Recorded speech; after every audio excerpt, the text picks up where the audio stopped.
Welcome back to Comics with Drew. I'm Drew, and today is a review of a bad comic. It's actually not just a bad comic, it's a bad idea of a comic. In fact, it's Bad Ideas Escape from Wyoming.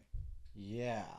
So you might say, well, Drew, I thought that Bad Idea was over, and you're right, Bad Idea was over. The I you know I've I've had a bit of a love hate relationship with Bad Idea because I love Bad Idea, and I'm just going to be upfront here, okay? I'm going to be honest. Bad Idea does a lot of things that are frustrating. A lot of the things that Bad Idea does are bad ideas. So most of the books that Bad Idea puts out are plot premises that are in general bad ideas, and that's hilarious. It really is. The entire premise of the company is to put out comics that are not digital. They're supposed to be physical comics that you can only buy in certain comic book shops that are approved by Bad Idea.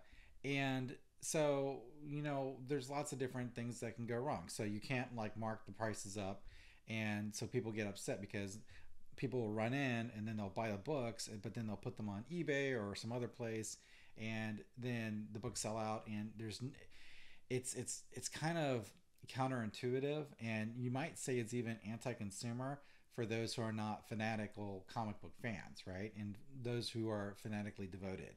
So there's been a lot of stuff that's going on, but in December of last year, Bad Idea was talking about the fact that they're not going to do any more Bad Idea comic books, and of course that was not true because why would it be true? So Bad Idea is back this week, and I think was it yesterday? Yeah, it was Wednesday that they released a couple more comics, and one of them is Escape from Wyoming. Now, I'm not sure why you'd want to escape from Wyoming. It's a beautiful place, right?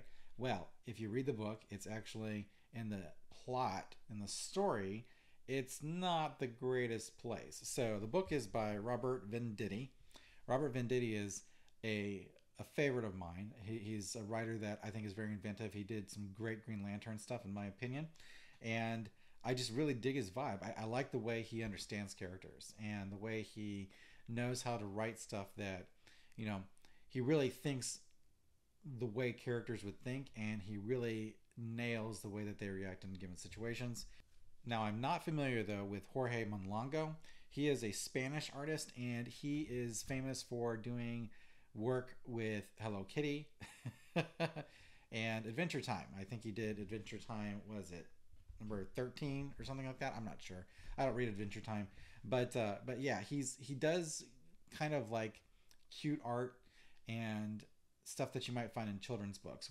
So Escape from Wyoming starts off with a scene on a different planet, and we have our protagonist, or one of our protagonists. His name is Dun Five. That's spelled Dunfive.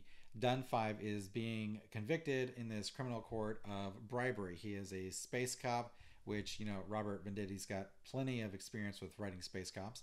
But Dun Five is convicted. He was framed for bribery. He actually refused bribes, but then they framed him for bribes, and so they convicted him and they sentenced him to this prison on Earth. And it's really funny. There are a lot of puns in this book. For example, they jump from the sentencing of Dun Five to getting him shipped to Earth. Right? They sentence him to Earth, and it says 5 years later. His name is Dun Five, and he's done 5 years in prison. This is the kind of stuff that makes Bad Idea fun, right? These are the kind of inside jokes that you get. So it's one of the reasons why I always recommend reading them, because they're hilarious. So 5 years later, we are on Earth, and we meet our second protagonist. This is Sheriff Loudon Holiday. He's a single father. He's just the typical local sheriff guy who doesn't have much of a police force, if any. And we see a bit of a day in the life here. And I think that the story kind of drags at this point because we have to get to know Sheriff Loudon. So after we meet the sheriff and we meet his daughter and we see a little bit about his character, and we meet his dog Moose and one of his citizens that likes to use assault rifles to attack wolves that are eating her cattle, we, we have a segue to where the prison actually is located, and it turns out that our alien Supermax prison is located underneath Yellowstone National Park. So we have Dun 5, and he's in prison under Yellowstone National Park, and above Yellowstone National Park, we have Sheriff Loudon Holiday. And these guys are probably going to wind up teaming up with each other at some point, right? You would imagine. So once we actually kind of meet these characters, we have a little bit of a bio for some of the more notable criminals. And then we have one of the guards actually going by and feeding all the different prisoners, and he gives Dun 5 some food. And then all of a sudden, there is an incident, and one of the prisoners is attacked, and that allows one of the worst criminals to escape, right? So he escapes.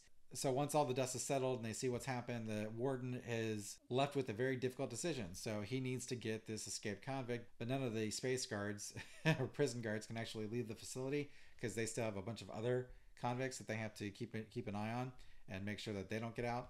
So they turn to Dun 5, who is a former law enforcement officer, and they give him a deal. They said, look, we can't leave, and we need for you to go out, get these guys, and name your reward. And if you can bring them in, then we'll go ahead and give you what you need. And so Dun 5 says he wants to be in the law again, and they're all good with that. But then Dun's like, why is there a clock going on? And so and this is where the story, I think, kind of picks up some pretty cool characteristics. So there's a clock that's going on, and it's counting down.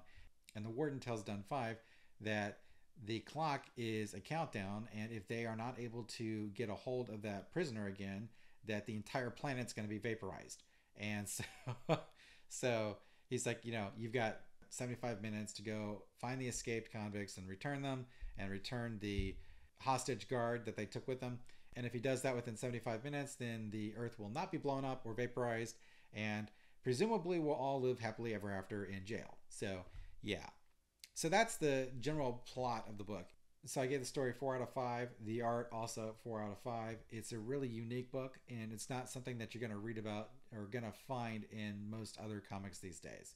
And that's really what I like to look for in a comic. So if it's something that's unique that you don't typically see, and that's something that is my jam, and this is my jam. So highly recommend it. Oddly enough, Escape from Wyoming #1 is not available in Wyoming. The reason why is that there are no Bad Idea comic stores in Wyoming, and that's probably because there's like 4 people that live in Wyoming, and I can say that because I've got family that's from there. So anyway, like all Bad Idea comic books, this one has a B story, and this particular B story is Powder Day. And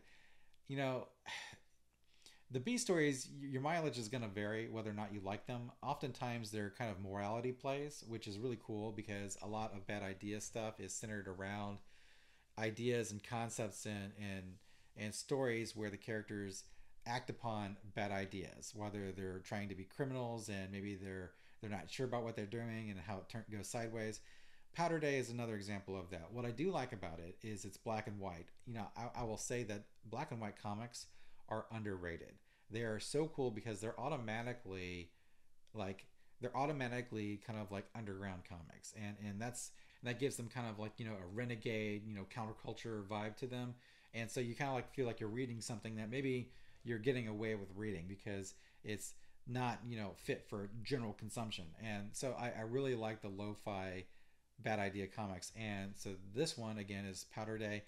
The story is not really all that super inventive in my opinion. I mean, it's a good story, but it's definitely one of those kind of like you read it and you're like kind of story. So I don't want to spoil it for you. I know that there's lots of typical Easter eggs that Bad Idea likes to stick in these things. So that's all I'm gonna really tell you about the book. You really should buy it and read it because you'll be rewarded for doing so, and just the amount of care and effort go into it. It's not a cookie cutter comic by any stretch of the imagination. Art's fantastic, writing's fantastic, the B-side story is good, and I highly recommend it. So again, 4 out of 5 stars. Bad Idea is back with more bad ideas. Just when you thought you were out, they pull you back in. So again, thanks for watching Comics with Drew. I'm Drew, and I'll be back later with more Spider-Man complaining, I promise.